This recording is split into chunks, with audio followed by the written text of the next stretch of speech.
राजू और उसकी माँ एक गांव में रहते थे। राजू की माँ इधर उधर काम करती, जिससे उनके घर का गुजर बसर होता।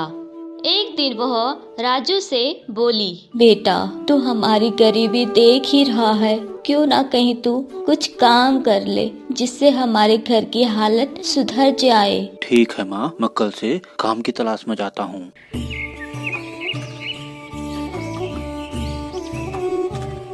दूसरे दिन राजू की माँ ने एक पोटली में कुछ रोटियां रख दी और राजू काम की तलाश में चल दिया।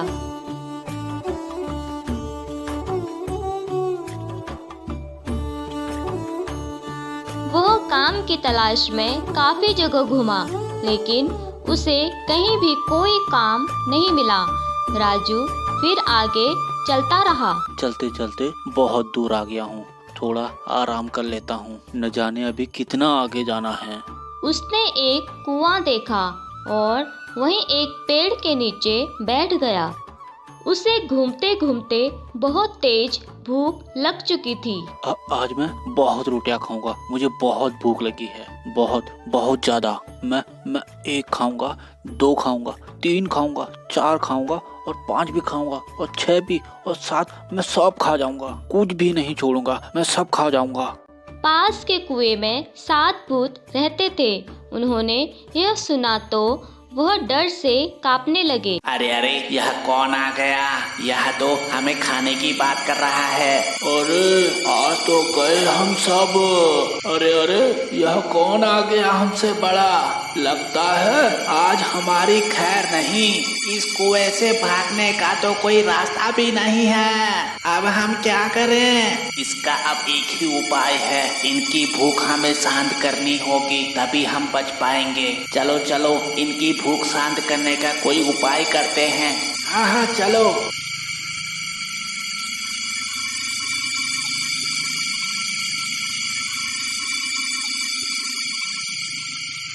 अरे ये क्या है? भूत? रुकिए मालिक, हमें मत खाइए। आप जैसा बोलेंगे हम वैसा करेंगे, बस हमें मत खाइए। लेकिन ये मुझे मालिक क्यों बोल रहे हैं? क्या ये मुझसे डर रहे हैं? हाँ, ये तो मुझसे डर रहे हैं। क्षमा करे मालिक, हमें मत खाइए। अगर आपको इतनी ही भूख लगी है, हमारे पास आपकी भूख शांत करने का एक उपाय है। यह लीजिए, यह जादुई कढ़ाई है। कढ़ाई? तुम्हारी इस कढ़ाई का मैं क्या करूँगा? मालिक, यह मामूली कढ़ाई नहीं है। इस कढ़ाई से आप खाने की कोई भी चीज मांगेंगे, यह कढ़ाई आपको दे देगी। अच्छा, ऐसी बात है। ठीक है, तुम कहते हो तो मैं एक कढ़ाई ले जाता हूँ। राजू वह कढ़ाई लेकर घर की तरफ चल दिया। अरे शाम बहुत हो चुकी है और रास्ता भी आगे जंगल का है। इसी गांव में मेरा एक दोस्त रहता है, क्यों ना मैं आज रात यहाँ रहकर कल सुबह घर चले जाऊंगा। हाँ, मैं आज उसी के पास रहूंगा। वह अपने दोस्त मदन के घर की तरफ चल दिया। मदन, ओ मदन। हाँ हाँ, ये तुम्हारा ही घर है, बिल्कुल तुम यहाँ रह सकते हो। तू मेरा दोस्त है ना, इसलिए मैं तुझे बता देता हूँ। यह एक जादुई कढ़ाई है। इस कढ़ाई से हम जो कुछ भी खाने को बोलेंगे वह आ जाएगी। अरे अरे, ऐसा कहीं होता है भला? कढ़ाई भी खाना निकालने लगी। मदन बैठो, मैं तुम्हें अभी रसगुल्ले खिलाता हूँ। हाँ हाँ ठीक है, बैठ जाता हूँ। हाँ, देख मैं अभी मंगाता हूँ तेरे लिए, फिर यकीन होगा तुम्हें मेरी बात पर। अच्छा तो सुनो ना, जादुई कढ़ाई, मेरे दोस्त को रसगुल्ले खाने हैं, रसगुल्ले दे दो। देखा मदन, देखा? अरे वाह, यह कढ़ाई तो मेरे पास होनी चाहिए। आज रात इस कढ़ाई को बदल देता हूँ। मदन बहुत ही चालाक था।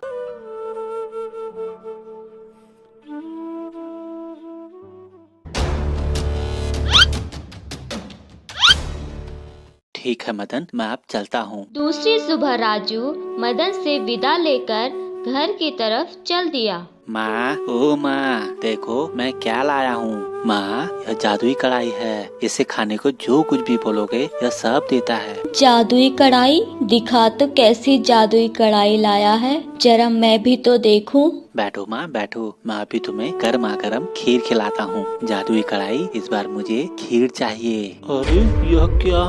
माँ, मैं दोबारा कोशिश करता हूँ। जादुई कढ़ाई, मुझे खीर दे दो। अरे यह क्या हुआ? खीर आया क्यों नहीं? बेटा, तू बहुत भोला है। तुझसे किसी ने मजाक किया है। बिना दूध, चावल, शक्कर के खीर बन सकती है भला?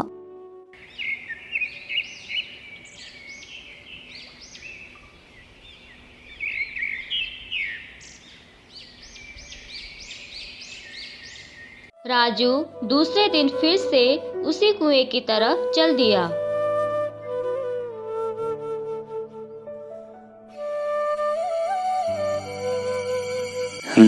यही है वो कुआं। 1 खाऊंगा, 2 खाऊंगा, 3 खाऊंगा, 4, 5, 6, 7, मैं सबको खा जाऊंगा। राजू की आवाज सुन भूत कुएं से बाहर आए। क्या हुआ मालिक, आप फिर से आ गए? अरे तुम लोगों ने मुझे कैसी कढ़ाई दी है, वह काम ही नहीं करती। माफ करिए मालिक, ये लीजिए, आज आप यह बकरी ले जाइए। इस बकरी को आप जैसे सहलाएंगे यह सोने की मोहरें देगी। अच्छा, ऐसी बात है। ठीक है। राजू वह बकरी लेकर घर की तरफ चल दिया। आज फिर से अंधेरा हो गया है। मैं यही मदन के पास फिर से रुक जाता हूँ। मदन, ओ मदन।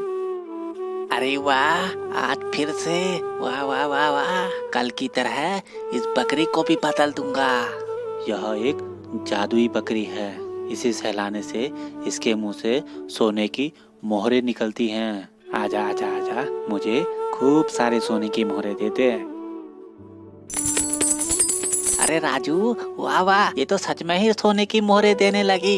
ये ले कुछ मोहरें, तू भी रख ले, तू मेरा दोस्त है ना। ये ले।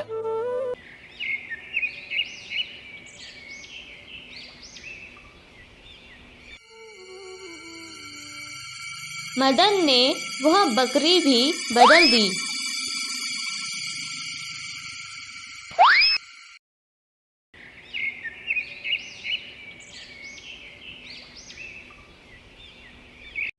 सुबह होते ही राजू अपनी बकरी लेकर घर चल दिया। माँ, ओ माँ, माँ, यह मामूली बकरी नहीं है, यह सोने की मोहरें देने वाली बकरी है। आजा आजा आजा, मुझे खूब सारे सोने की मोहरें दे दे। अरे यह क्या हो रहा है? अरे आज तुझे फिर से किसी ने बेवकूफ बना दिया है। कहीं बकरी भी सोने की मोहरें देती है भला? तू किसी काम का नहीं, बस कहां कहां से फालतू की चीजें उठा ले आता है घर पे। खबरदार, अगली बार से ऐसी फालतू की चीजें ले आया तो मुझसे बुरा कोई नहीं होगा, कह देती हूँ।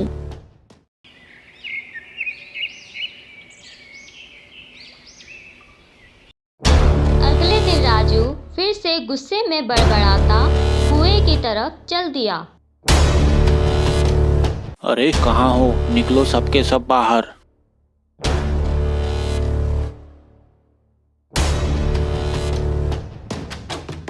क्या हुआ मालिक, आप फिर से आ गए? तुम लोगों ने मुझे बेवकूफ समझा है। जादुई कढ़ाई, इस बार मुझे खीर चाहिए। अरे यह क्या हुआ? खीर आया क्यों नहीं? आजा आजा आजा, मुझे खूब सारे सोने की मोहरें दे दे। अरे यह क्या हो रहा है? क्षमा कीजिए मालिक, लेकिन यह कैसे हो सकता है? हमने तो आपको जादुई कढ़ाई और मोहरें देने वाली बकरी ही दी है। यह बताइए मालिक, यहाँ से जाने के बाद आप कहीं रास्ते में रुकते तो नहीं? यहाँ से जाने के बाद मैं अपने दोस्त के पास रुकता हूँ। अच्छा, सब समझ गया। नहीं नहीं, मेरा दोस्त ऐसा नहीं कर सकता। यह लो मालिक, इस बार आप यह रस्सी और लाठी लेकर जाओ। जिसके वहाँ पर आप रुकते हो उस पर लाठी और इस रस्सी को छोड़ देना। आपकी कढ़ाई और बकरी आपको वापस मिल जाएगी। राजू रस्सी और वह लाठी लेकर मदन के पास पहुंचा। मदन, ओ मदन। देखो मदन, मेरी कढ़ाई और बकरी वापस कर दो, वरना ठीक नहीं होगा। देखो मेरे पास कुछ भी नहीं है, जो भी था वह तुम लेके गए हो। कैसा समय आ गया है, भलाई का तो जमाना ही नहीं रहा। लाठी, अपना कमाल दिखाओ। राजू के ऐसा बोलते ही रस्सी ने मदन को जकड़ के बांध लिया और लाठी उसे पीटने लगी। अरे अरे रुको रुको, अरे अरे छोड़ दो मुझे। अरे मैं लाता हूँ तुम्हारी कढ़ाई और बकरी, मैंने लिए हैं, मुझे छोड़ दो। रुक जाओ, इसके लिए इतना ही काफी है। मदन राजू की चुराई हुई कढ़ाई और बकरी लेकर आया। यह लो, यह रही तुम्हारी कढ़ाई और बकरी। वह सब लेकर राजू घर पहुंचा। यह देखो माँ, आज मैं क्या लाया हूँ। राजू के हाथ में सामान देख उसकी माँ गुस्से में डांटते हुए बोली, तू फिर से ये फालतू की चीजें ले आया। आजा आजा आजा, मुझे खूब सारे सोने की मोहरे दे दे। अरे वाह, ये तो चमत्कार हो गया। अब राजू के घर की हालत सुधर गई। उसने झोपड़ी की जगह अब एक बड़ा सा मकान बनवा लिया। उसे तरक्की करते देख गांव के लोग तरह तरह की बातें करते थे। एक बार गांव में कुछ चोर आ गए। गांव वाले शोर मचाने लगे। जैसे ही राजू को यह पता लगा, उसने रस्सी और लाठी को आदेश दिया, तुम दोनों जाओ, उन चोरों की अच्छे से खबर लो। कुछ ही देर में रस्सी और लाठी ने चोरों का पीट पीट कर बुरा हाल कर गांव से भगा दिया। गांव वालों ने जब यह देखा तो राजू के बारे में तरह तरह की बातें करने वाले ही लोग राजू की जय जयकार करने लगे। तो दोस्तों, ये थी हमारी आज की मनोरंजक कहानी। अगर आपको हमारी कहानी पसंद आई हो तो हमारे चैनल को जरूर सब्सक्राइब कीजिएगा और हाँ, बेल आइकन दबाना मत भूलिएगा। ऐसे ही मजेदार कहानी किस्सों के साथ मिलते रहेंगे हम आपसे। हमारी आज की कहानी का कौन सा हिस्सा आपको ज्यादा मजेदार लगा, कमेंट में जरूर बताइएगा। चलिए फिर मिलते हैं अपनी किसी नई कहानी के साथ। तब तक के लिए बाय बाय।